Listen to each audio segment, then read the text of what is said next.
Latest news updates కోసం ఇప్పుడే download చేసుకోండి media effects app. Welcome to media effects.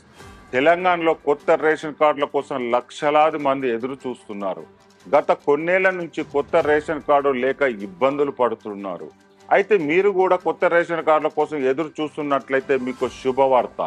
కొత్త రేషన్ కార్డులపై తెలంగాణ సర్కార్ త్వరలో కీలక ప్రకటన చేసే అవకాశం ఉంది. అయితే ప్రకటన చేసినట్లయితే ఎంతో మందికి ఊరట కలుగుతుందని చెప్పాలి. గత ప్రభుత్వ హయాంలో కొత్త రేషన్ కార్డులు మంజూరు చేస్తామని చెప్పినా ఇప్పటి వరకు ఎలాంటి కార్డులు జారీ కాలేదు. దీంతో ప్రజల నుంచి వ్యతిరేకత చాలా ఉంది. ఇప్పుడు కాంగ్రెస్ ప్రభుత్వం కొత్త రేషన్ కార్డులపై కీలక నిర్ణయం తీసుకునే అవకాశం ఉంది.